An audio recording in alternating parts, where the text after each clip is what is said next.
Assalamualaikum warahmatullahi wabarakatuh. Saya Yudi Pramuko, tukang donat dari Parung, YouTuber tertua di semesta. Saya ingin mengantarkan diskusi yang menarik atau artikulasi intelektual dari siapa itu, ekonom senior dari UI Faisal Basri, dalam sebuah video yang saya ambil dari Herzog Beno Point selama 34 menit setelah saya potong beberapa bagiannya itu. Video ini perlu saya antarkan karena penting betapa seorang pendukung Jokowi mencoblos memilih Jokowi 2 periode itu kemudian secara frontal dengan data-data dan fakta-fakta di luar kepala itu bisa menghajar kinerja dari Presiden Jokowi selama 7 tahun terakhir. Sekarang kan tanggal 20 Oktober kemarin pas tahun kedua periode kedua Pak Jokowi Jadi intinya itu ternyata keputusan-keputusan rejim ini itu memihak kepada oligar satu kelompok pengusaha atau satu kelompok pengusaha yang kecil yang betul-betul bisa mengatur seluruh permainan bisa menentukan perjalanan republik ini, mempengaruhi keputusan-keputusan politik bisa diatur oleh orang-orang yang punya kekuasaan. Dan undang-undang atau peraturan itu tampaknya kalau menurut narasi dari siapa dari Faisal Basri itu memang memihak ke atas dan tidak memihak rakyat. Contohnya misalnya kalau kelapa sawit itu kan, di balik industri kelapa sawit itu kan bekerja jutaan petani itu dipajekin ketika kelapa sawit itu diekspor itu dipajeki oleh pemerintah. 1 ton kelapa sawit itu berapa dolar gitu. Jadi pemerintah masih punya uang dari pajak yang masuk lewat kelapa sawit yang diekspor. Sementara kalau batu bara yang diekspor milik para pengusaha-pengusaha itu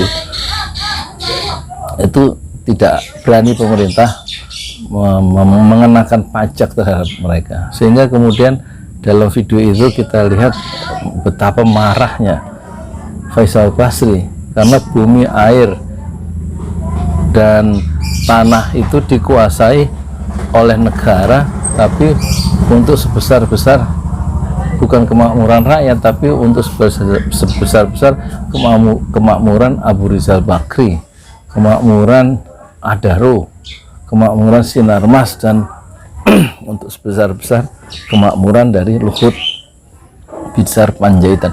Itu 4 pihak itu disebut secara jelas dalam video itu.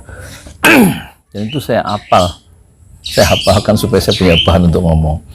Dan cara ini saya pakai untuk mengantarkan diskusi video yang 34 menit itu.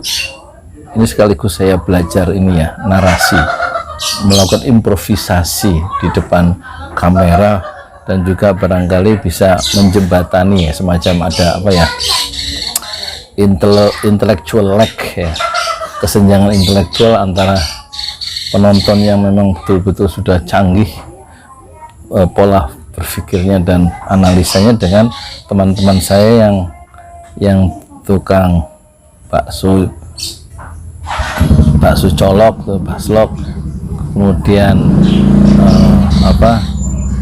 bakso goreng, basreng, atau telur gulung, pedang-pedang es krim yang pakai motor. Kawan-kawan saya pedagang barangkali bisa terbantu untuk memahami persoalan-persoalan yang sebenarnya bukan dunia mereka, tetapi barangkali bisa sedikit mengerti dengan pengantar yang saya bawakan ini. Barangkali begitu. Saya juga banyak yang nggak ngerti omongan-omongan siapa si Faisal Basri. Ada istilah substitusi impor yang ditetapkan oleh pemerintah 30%, dan itu dianggap berbahaya oleh Faisal Basri karena batu bara yang katanya sudah nggak laku di pasar luar negeri maaf, Tapi karena jumlahnya masih banyak, cadangan batu bara di Indonesia itu masih banyak dan dikuasai oleh orang-orang itu, kaum oligarki itu juga apa saya orang ngerti ya, bahasanya itu jangan yang susah-susah membantu rakyat ya. Nah itu kemudian ditetapkan bisa diolah dikenakan istilahnya, nggak dapat nggak dikenakan royalti atau royaltinya 0% tuh batu bara asal diolah ya, diolah batu bara itu ya, istilahnya apa sih, tapi meskipun mahal 30% nggak apa-apa, yang penting itu nanti bisa diolah dan dijual dalam negeri batu bara itu. Kalau diekspor pun pajaknya 0 rupiah, kalau dijadikan diolah dalam negeri meskipun mahal, dijual mahal, lebih mahal berapa persen, 3 kali lipatnya, itu tetap juga dikasih keringanan oleh pemerintah gitu ya. Pokoknya kebijakan politik itu, kata Faisal Basri, itu ingin ditekankan di situ berulang-ulang dengan contoh-contoh yang dia berikan, itu selalu ya, keputusan Pak Jokowi itu selalu menguntungkan ya kelompok-kelompok para pengusaha tertentu gitu loh. Dan kalau untuk rakyat itu dipajakin aja, dipajakin, dan dia tampaknya marah dari segi itu, apalagi selama 6 tahun atau 7 tahun itu nggak seperti janjinya, ekonominya itu nggak meroket sebagaimana janji dari Presiden Jokowi akan tumbuh 7%, tapi selama menjadi presiden periode pertama kan 5 tahun tuh flat pertumbuhan ekonomi itu 5%, dan sekarang udah 2 tahun itu justru turun lagi 4,2, jadi diperkirakan akan terus turun. Nyungsep sih enggak, tapi konsisten ekonomi Indonesia itu turun. Dia juga heran kalau dari segi jumlah investasi sudah besar yang investasi di Indonesia, kata Faisal Basri, tapi dia juga heran yang mau dicari apa dengan investasi besar padahal hasilnya itu kecil, padahal investasi sudah sangat besar gitu. Dan ternyata banyak uang yang menguap kemana-mana karena dalam melaksanakan proyek itu nggak ditender gitu, nggak dibiarkan ada persaingan gitu, nggak ditender tapi langsung penunjukan gitu. Terus nggak ada studi kelayakan, nggak ada perencanaan, sehingga kemudian terjadi proyek-proyek yang mangkrak. Ya kata dia juga mangkrak itu artinya nggak terbengkalai, nggak bisa diselesaikan. Faisal Basri juga bilang proyek mangkrak itu bukan hanya di zaman Jokowi, tapi zaman SBY juga terjadi. Hanya bedanya kalau di zaman SBY mangkraknya proyek itu pakai uang sendiri, nggak pakai ngutang. Tapi sekarang proyek mangkrak di zaman era Pak Jokowi itu, proyek itu biayanya dari utang Cina yang makin besar, ininya miliaran dolar bunganya kan gitu, yang saya tangkap gitu ya. Terus apa lagi ya,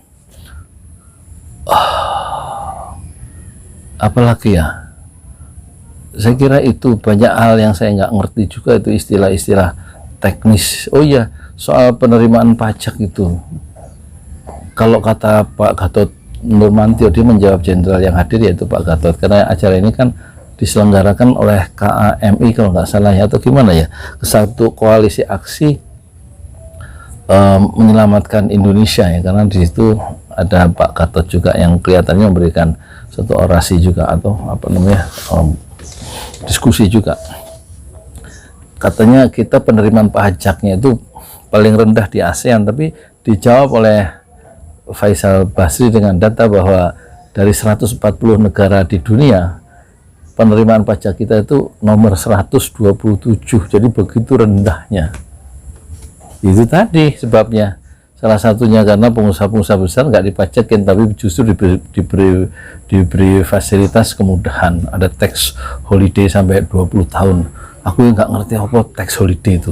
Terus ada tax allowance, apa itu 6 tahun, yang untuk smelter itu loh. Smelter itu ya apa, aku nggak ngerti ya. Yang nikel, terus yang nikel itu, wah itu luar biasa. Nikel itu orang yang punya tambang nikel itu harus menjual ke smelter itu nggak apa, harus lewat trader, pedagang yang menentukan harga, nggak bisa ekspor langsung ya. Nah itu sampai sekarang itu katanya uang yang dihasilkan udah ratusan triliun dari nikel itu, dan negara nggak dapat apa-apa. Meskipun kata Faisal Basri, Pak Jokowi kalau pidato ekspor meningkat, tapi kata Faisal Basri, iya ekspor meningkat tapi devisanya nggak masuk ke Indonesia. Devisanya itu uangnya ya, devisa itu apa sih, nggak masuk, kan dinikmati oleh kelompok-kelompok itu yang dapat fasilitas pajak yang sangat menguntungkan. Jadi Indonesia nggak diuntungkan terlalu besar dengan proses ekspor nikel yang besar itu ya, karena ada pajak-pajak yang istimewa ya, ada keringanan-keringanan pajak untuk kaum oligar itu.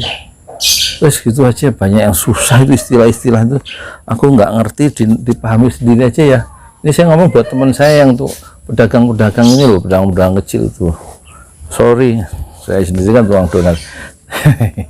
Terima kasih. Oh ya, dulu bulan April saya lihat di online tuh, Faisal Basri dulu pernah bilang saya apa, bukan dia, Luhut itu lebih berbahaya dari COVID-19. Jadi dia tahu itu sepak terjang Luhut itu di dalam apa bisnis yang kira-kira merugikan Indonesia lah kira-kira. Jadi dia lebih berbahaya dari COVID. Luhut Besar Panjaitan yang kemarin mensomasi Haris Azhar dan Fathia Maulidianti ya, yang kontras itu, sama bukan Kalpataru, Lokataru ya. Tapi justru si siapa si Faisal Basri justru saya juga mau disomasi oleh Luhut supaya ada kartu as atau kartu truf yang dipegang oleh Faisal Basri, dan kartu truf itu bisa menjungkalkan Luhut Binsar Panjaitan. Silakan menyimak ya, video yang sangat menarik, dan terima kasih kepada Hersu Beno Arif atau Hersu Beno Point yang sudah mengizinkan saya menayangkan video itu, tapi belum sempat ngomong langsung ya, lewat ini aja izinnya ya, lewat sekarang ya Mas, izin ya saya ini ya, saya putar ulang ya. Maafkan aku. Assalamualaikum warahmatullahi wabarakatuh. Saya Yudi Pramukoto, adonat dari Parung Hijur, tertua di Sebesta Fasbir Sobron Jamilah, bersabarlah dengan kesabaran yang indah. Assalamualaikum warahmatullahi wabarakatuh. Jadi ini biadab udah. Ini harus segera diungkap. Dan setahu saya yang selalu membela Pak Luhut, itu aja. Tinggal dibuka.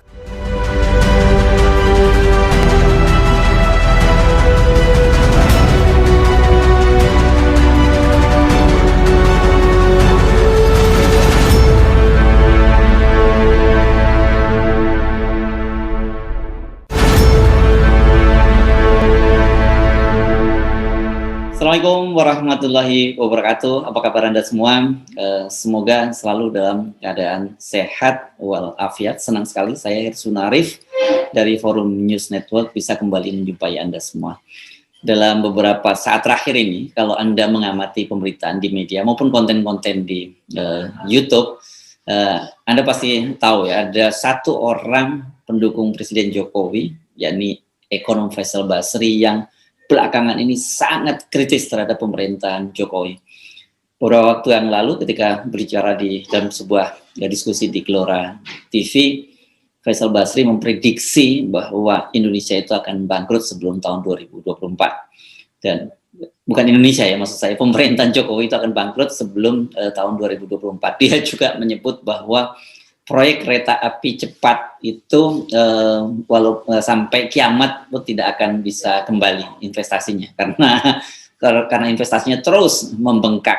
Nah, belakangan ini yang juga sangat banyak mendapat sorotan itu kan ada satu kasus yakni seorang aktivis, yakni aktivis HAM Haris Azhar yang disomasi oleh Menko Marinvest Luhut Panjaitan. Nah, dalam kasus ini yang sangat menarik adalah Faisal Basri minta agar dia juga disomasi oleh Luhut. Menurut dia kenapa dia nggak disomasi oleh Luhut? Karena menurut dia pernyataan-pernyataan dia tentang Luhut itu jauh lebih keras dibandingkan pernyataan dari Azhar. Dia pernah menyatakan misalnya bahwa Luhut itu lebih berbahaya dari virus corona.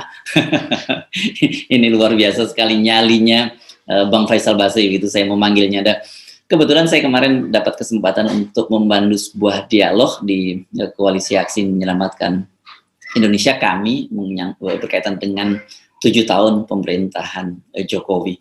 Nah, salah satu narasumbernya adalah ekonom senior dari Universitas Indonesia Faisal Basri. Saya akan mengajak Anda untuk menyimak apa saja pernyataan dari Faisal Basri dalam forum itu. Kirim judulnya itu 7 tahun evaluasi Jokowi, nyungsep atau apa gitu ya, meroket atau nyungsep. Yang udah pasti tidak meroket. Kalau nyungsep yang enggak juga.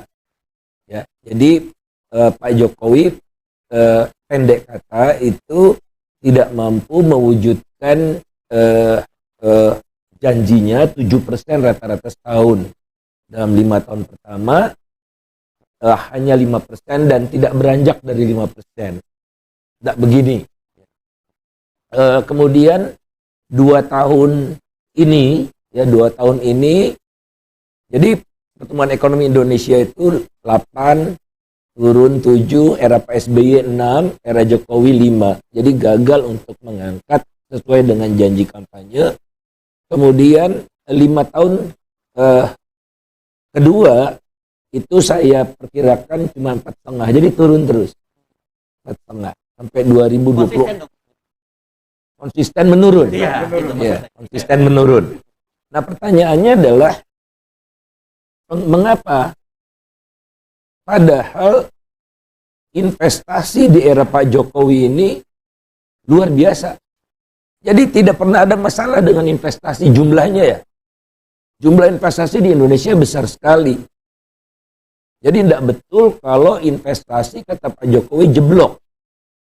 Oleh karena itu kita harus mengeluarkan undang-undang sapu jagat yang namanya Cipta Kerja itu. Tidak benar. Jadi salah diagnosis. Jadi sejak awal Pak Jokowi ini salah diagnosis. Memberhalakan investasi. Tuhannya investasi. Semua diberikan untuk investasi. Investasi di Indonesia dalam porsinya terhadap ekonomi PDB itu tertinggi di ASEAN. Besar terhadap PDB loh. Karena ekonomi Indonesia kan besar. Kalau dibandingkan Singapura kan kecil sekali Singapura, tapi ini sama-sama terhadap PDB. Lebih tinggi kira-kira 32% ya. Lebih tinggi dari investasi di rata-rata negara berpendapatan menengah atas, apalagi menengah bawah. Jadi super investasi. Nah kita jadi bertanya, apa yang mau dicari sama Pak Jokowi? Mau genjot investasi yang udah besar ini. Nah bedanya, investasi besar hasilnya kecil di era Pak Jokowi ini. Itu masalah mendasarnya. Harusnya di Omnibus Law kan yang ininya ini. Mengapa investasi besar hasilnya kecil? Kalau di era sebelum-sebelumnya, mulai dari Orde Baru sampai Pak SBY, ya, investasi satu untuk menghasilkan satu barang atau satu unit output itu diperlukan tambahan 4 sampai 4,6 unit modal. Jadi untuk menghasilkan ini, katakanlah inilah. Untuk menghasilkan satu botol ini, tambahannya dibutuhkan 4 sampai 4,6 unit modal. Zaman Pak Jokowi sampai 2019, 2014, 2019 dibutuhkan 50% lebih banyak. Nggak tanggung-tanggung 50% lebih banyak. Jadi butuh 6,5 unit modal tambahan. Jadi boros ternyata. Uangnya nguap kemana-mana. Karena apa? Tidak ada tender. Perencanaannya tidak bagus. Di tengah jalan mangkrak. Jadi bukan di era Pak SBY saja ya. Di era Pak SBY yang mangkrak tidak pinjam sama Cina. Kalau sekarang mangkrak pinjam sama Cina. Bengkak. Cost of run. Cost of run-nya miliaran US dollar. Main tunjuk. BUMN yang nggak sanggup juga diberikan penugasan. Ongkosnya urusan belakangan. LRT misalnya itu. Pokoknya adikarya bangun dulu. Kemudian terakhir food estate. Waduh, ini ugal-ugalan. Kata Tempo. Ugal-ugalan bener. Jadi untuk menghasilkan singkong, uangnya triliunan, kan goblok. Singkong. Dan singkong itu bisa ditanam oleh rakyat dimanapun. Tidak membutuhkan tanah yang subur. Dan uang yang dibenamkan untuk food estate itu dari kementerian PUPR, dari kementerian macam-macam gitu, triliunan. Hasilnya singkong. Kemudian dibangga-banggakan untuk menghasilkan mie instan. Satu bungkus mie instannya 9.000, nggak ada yang beli rakyat. Orang Indomie cuma 3.000. Jadi bukan sekedar bisa. Dan yang menjadi komandannya bukan Menteri Pertanian, tapi Menteri Pertahanan. Ini udah salah, kacau luar biasa. Pangan, Bang. Akhirnya dimobilisasi tentara aktif. Kan udah nggak bener nih negara kayak begini. Jadi yang dirusak Jokowi adalah institusi, fondasi. Ini yang bahaya menurut saya. Dan food estate itu juga ada di Sumatera. Kenapa Sumatera dipilih? Harapannya food estate itu untuk diekspor agar pelabuhan Tanjung Kuala Tanjung ramai. Jadi agar pelabuhannya ramai dibikin food estate. Dicari tanahnya nggak ada, semua udah sawit. Beginilah cara ngelola negara ini. Saya tahu karena saya diundang oleh konsultannya, orang Belanda, penasihat Xi Jinping. Nah, jadi pantaslah utang menggelembung karena apa? Pendapatan turun terus. Pak Jenderal, bukan terendah di ASEAN, Indonesia itu penerimaan pajak terhadap PDB-nya nomor 127 dari 140 negara di dunia. 127 dari 140 negara di dunia. Bahan-bahannya sudah saya kasih Mas Cahya. Jadi parah. Karena apa? Demi investasi, fasilitas pajak dihumbar. Ada tax holiday buat perusahaan smelter Cina 20 tahun lebih. Tax allowance 6 tahun. Bebas PPN. Tidak berani pemerintah mengenakan pajak ekspor. Sawit tadi yang Jenderal sampaikan masih lumayan. Karena ada jutaan rakyat juga. Nah, kalau ada jutaan rakyat, pemerintah itu berani untuk majaki. Jadi ekspor sawit itu masuk ke kantong pemerintah itu per Agustus per ton itu $268 per ton. Ada bea keluar, ada bea sawit. Bea sawit yang dikumpulkan BPDPKS. $268 per ton. Negara masih dapat. Tapi batu bara gak berani pemerintah. Tidak ada petani batu bara kan. Cuman para oligark yang ada batu bara. Tapi pemerintah tidak pernah berani mengenakan pajak ekspor. Sehingga bumi, air, dan kekayaan alam yang terkandung di dalamnya dikuasai oleh negara bagi sebesar-besarnya kemakmuran Abu Rizal Bakri. Bagi sebesar-besarnya kemakmuran Adaro. Bukan Erick Thohir lah. Adaro. Boy Thohir, tidak langsung barangkali ya. Luhut Panjaitan, Sinarmas, itu bukan bagi sebesar-besarnya kemakmuran rakyat. Tidak berani dipajaki. Keuntungannya luar biasa.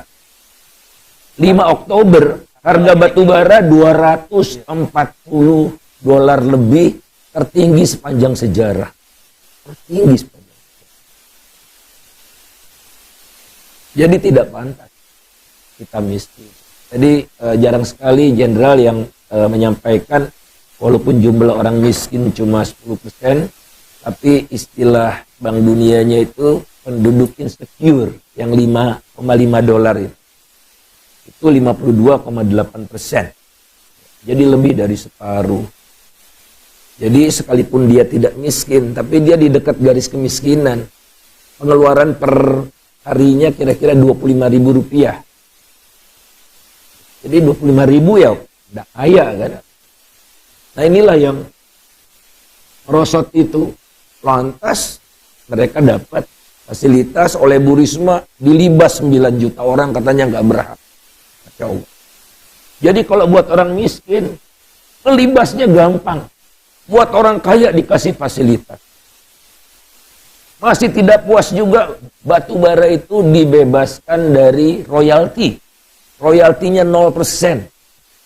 Kalau batu bara itu diolah. Diolahnya ugal-ugalan. Kenapa saya bilang? Batu bara ini kan udah nggak laku di pasar dunia nih bentar lagi. Kalau China udah nggak beli. Jadi disiapkan pasar domestiknya.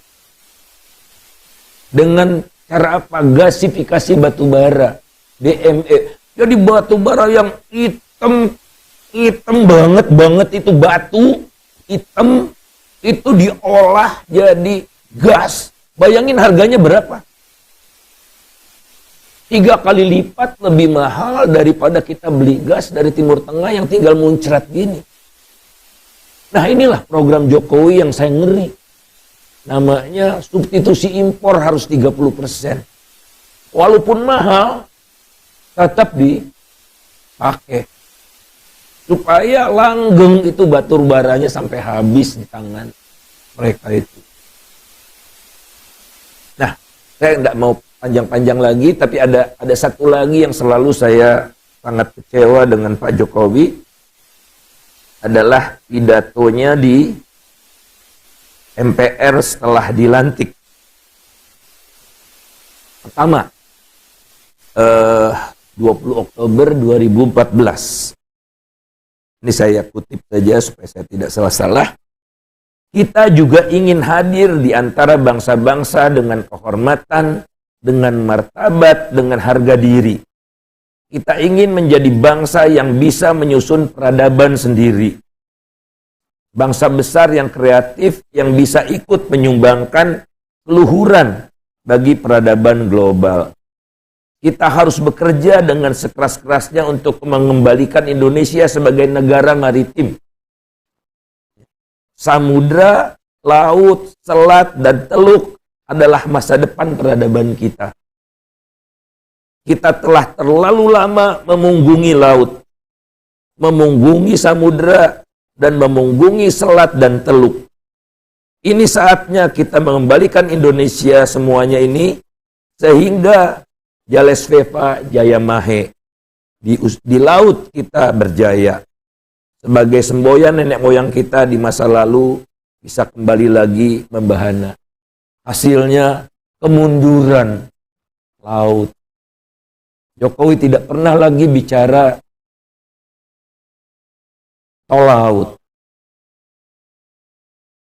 Kuala Tanjung dibangun bersaing dengan Belawan. Mau dibangun Cilamaya dipindahkan ke Patimban. Nah itu konsorsium Indika dan Hairul Tanjung. Jadi untuk bagi-bagi dibikin pelabuhan yang nggak mendesak. Bukan kita perkuat Singapura, perkuat Tanjung Priok untuk bersaing dengan Singapura gitu. Ya, jadi nanti ya karena apa? Karena pabrik-pabrik yang ada di Kerawang segala macam itu masih nanggung jadinya mau ke Jakarta, Patimban nggak ngirit gitu. Padahal tujuannya untuk menopang industri. Tapi untuk bagi-bagi rente ini. Kalau Kuala Tanjung ya Luhut Panjaitan. Dekat Belawan. Sepi itu. Yang oleh karena itu keluarlah food estate. Di food estate mana tanahnya? Tidak ada. Ya hutan. Nah, saya ingin nunjukkan data. Ya. Justru di era Jokowi, peranan transportasi laut itu turun. Ya. Tahun 2010, transportasi laut itu peranannya 8,96, 2010 ya. 2015 pada era Jokowi pertama 6,77. 2019 5,75. Pidatonya membahana luar biasa, tapi yang dibangun bandara dan jalan darat. Ongkos angkutan darat itu 10 kali lebih mahal dari laut. Makanya barang kita nggak ada yang bisa bersaing. Ongkos angkut per satu kontainer dari Guangzhou ke Jakarta lebih murah daripada dari Belawan ke Jakarta. Nggak diurus. Nah inilah kekecewaan saya, sehingga kalau di era Majapahit kita punya maskapai armada 400 lebih, dan ada satu namanya Jong Java yang lebih besar kapalnya itu dari kapal terbesar Portugal waktu itu, Portugis. Kita surplus perdagangan laut. Sekarang kita habiskan 8 miliar US dollar untuk mengangkut ekspor impor kita oleh asing. Kita nggak punya armada. Oleh karena itulah kita tidak berdaya saing dan sebagainya. Tapi sebelum pindah, itu pertanyaan tadi kan, karena kalau kesimpulannya Bang Faisal tadi bukan nggak nyungsep, tapi parah gitu ya situasinya sekarang ya. Tapi ya kan ekonominya tidak nyungsep, tidak meroket, tidak nyungsep, tapi situasinya parah sekarang gitu. Dan saya cuma mau klarifikasi, Bang Faisal Basri 2 kali memilih Pak Jokowi ya. Kalau yang ketiga mau milih lagi nggak? Oke. Tidak boleh. Tidak boleh. Luar biasa ya, sangat tajam dan keras apa yang disampaikan oleh Faisal Basri. Nah, dalam diskusi itu dia kembali menyoroti ini soal penguasa dan pengusaha. Ini soal penguasa dan pengusaha ini kalau dalam istilah yang disampaikan oleh Bang Rizal Ramli, ekonom senior Rizal Ramli, sebagai peng-peng alias penguasa dan pengusaha. Nah, di masa atau di era Jokowi ini menurut Faisal Basri sangat parah. Di samping itu dia kemudian juga kembali mengulang prediksinya mengapa dia berani nyatakan sampai pada kesimpulan bahwa Indonesia akan bangkrut sebelum tahun 2024. Awalnya atau akarnya adalah di politik ya. Jadi kalau kita lihat akar dari korupsi itu, penyalahgunaan adalah konflik of interest.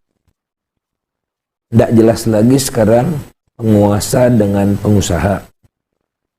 Tidak jelas lagi sekarang partai oposisi atau pemerintah. Karena hampir semua pemerintah, 82%. Jadi checks and balances tidak ada. Kemudian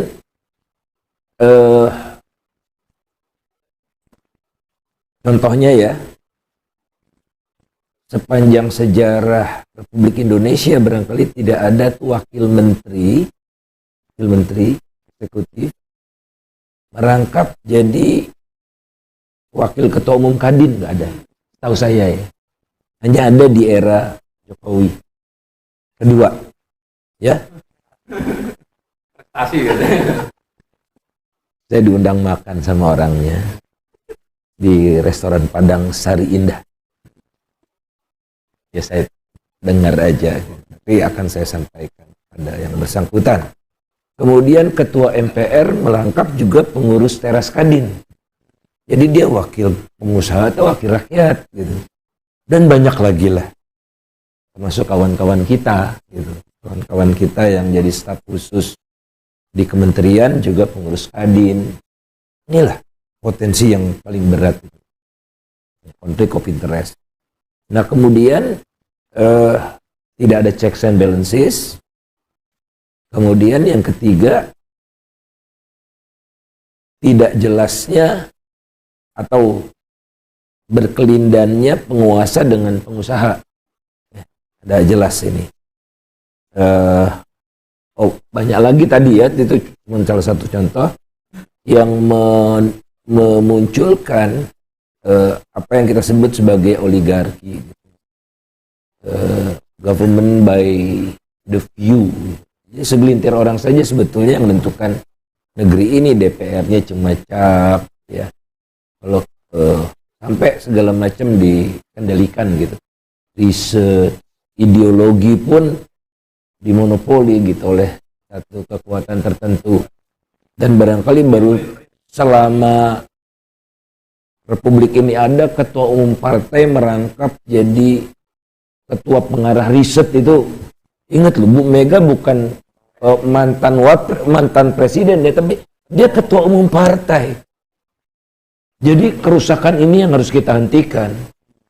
Kalau tidak, ya, kerusakan demi kerusakan setiap bulan, setiap tahunnya, dan oleh karena itulah saya sampai pada ini bakal terjadi sesuatu sebelum 2024 karena daya dukungnya udah tidak kuat. Ya, daya dukungnya tidak kuat. Saya kebetulan yang ngitung kapan bangkrutnya ekonomi waktu 98. Dan terbukti ya waktu itu, Bang.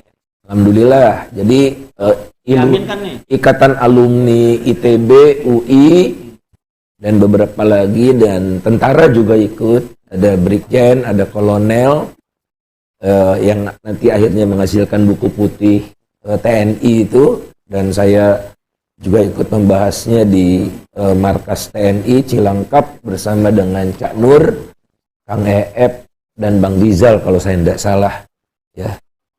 Waktu mulai bakar-bakaran itu. Nah, jadi gampang sekali di dalam ekonomi ada namanya deadweight loss, rugi beban mati.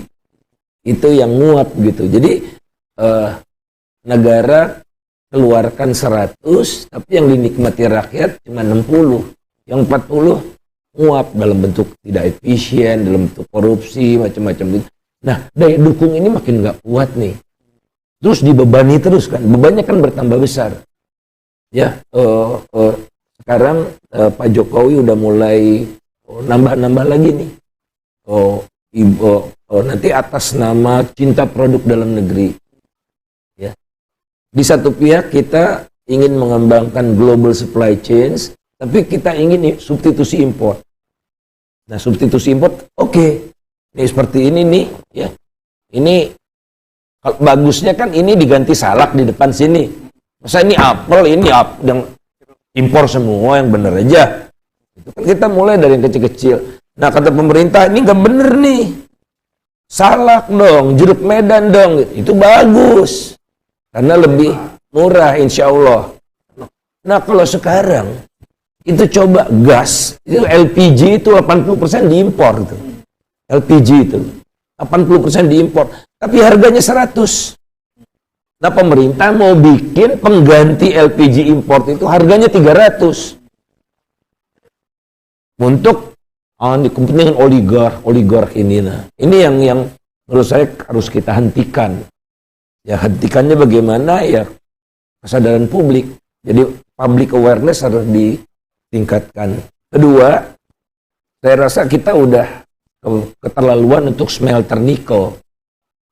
Ya, smelter nikel ini mengerikan. Jadi mereka bukan hanya punya smelter nikel, tapi mereka udah menguasai tambangnya. Padahal aturan mengatakan maksimum pengusaha asing itu menguasai tambang itu 40%.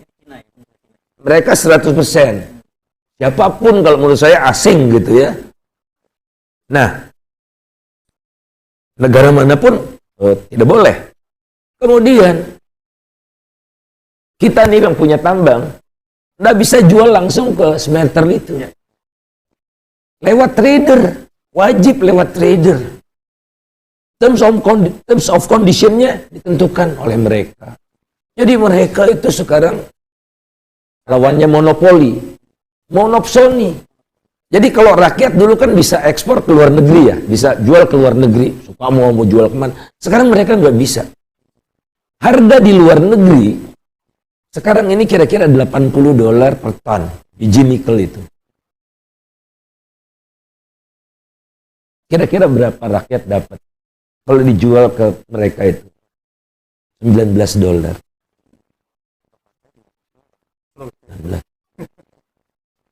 HPM ada HPM, harga patokan mineral. Ditentukannya 30. Dapatnya sih 30 ya. Tentukannya 30, tapi nanti ada penalti $10. Ongkos angkut, odot, macam-macam gitu-gitu. Kemudian tradernya dia atau afiliasi ya. Kemudian surveyor, ini kadar nikelnya 1,7 apa enggak? Kalau di bawah 1,7 itu penalti daripada tapi udah sampai nih ke pabrik nih. Kan yang punya nikel ini nggak mau dong bawa pulang lagi, ongkos lagi, dia keluarin duit kan. Nah jadi itu barang apkiran tapi dipakai juga oleh mereka. Jadi ini biadab udah. Ini harus segera diungkap. Dan setahu saya yang selalu membela Pak Luhut, itu aja. Tinggal dibuka apa deal-dealnya, sehingga coba bayangkan ya, 80 dikurang. Jadi kalau perusahaan smelter ini di Cina beli nikelnya 80, di sini 19 cuman. Ini kan udah biadab namanya. Nah, ini ratusan triliun, udah ratusan triliun. Menurut saya ini adalah skandal nasional terbesar sepanjang sejarah. Saya ikut meneriakan ini bersama dengan Jenderal Lebang, Jenderal Polisi. Dia meninggal sayangnya. Jadi saya makin lonely gitu ya. Nggak ada lagi teman bicara yang seberani mereka gitu. Jadi jangan ngaku merdeka deh. Kami ini nggak usah nunggu pemilu segala macam. Udah dalam waktu 2 bulan atau 3 bulan ungkap nih si nikel ini. Ada di depan mata kita kok. Ada di depan mata kita. Kalau kami aja nggak bisa. Ayam sayur menurut saya kaminya ini.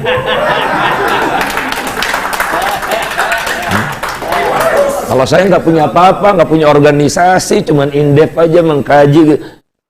Karena ini keterlaluan udah. Keterlaluan. Ya. Itu taipan-taipannya itu udah pernah masuk ke istana. Ada foto-fotonya. Kemudian Pak Jokowi tiap pidato ngebela juga. Wah, ekspor nikel, devisa kita naik. Devisanya lari ke sana semua. Jadi mereka, jadi saya merasa jadi budak. Negeri ini jadi budak dan digunakan untuk menopang industrialisasi di Cina. Secara tidak langsung, itu Indonesia adalah apa? Morowali, Konawe itu provinsi kesekian dari Cina. Karena tidak berlaku hukum Indonesia di sana. Jadi jangan bicara tentang kedaulatan negeri kalau nikel ini nggak bisa kita tuntaskan segera. Ya. Kami, ayo, ini momentum buat kami untuk betul-betul menyelamatkan Republik Indonesia dari perbudakan. modern yang dimotori oleh elit-elit oligarki itu. Makasih. Bayangkan ya, kok ini ada kelompok oposisi dikompori oleh pendukung Pak Jokowi. Gitu. Wah, kalau kita simak apa yang disampaikan oleh Bang Faisal Basri ini jadi ngeri-ngeri sedap ini. Ini karena ini adalah prediksi dari seorang pendukung Presiden Jokowi dan kelihatannya dia tidak asal ngomong karena tadi Anda simak ya, dia menyatakan bahwa dia juga pernah memprediksi bahwa pemerintahan Orde Baru itu pada tahun 98 itu akan jatuh.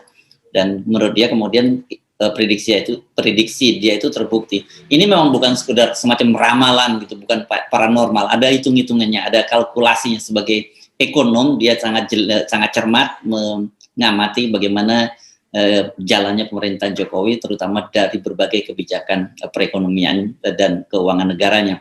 Mari kita buktikan apakah kelak prediksi lah, tepatnya gitu saja kita sebutnya, prediksi Faisal Basri ini terbukti seperti dia memprediksi pemerintahan Orde Baru pada tahun 98 lalu. Yani saya ulang lagi prediksi dari Faisal Basri bahwa sebelum tahun 2024 itu pemerintahan Jokowi itu akan bangkrut. Saya Hersunarif. Wassalamualaikum warahmatullahi wabarakatuh.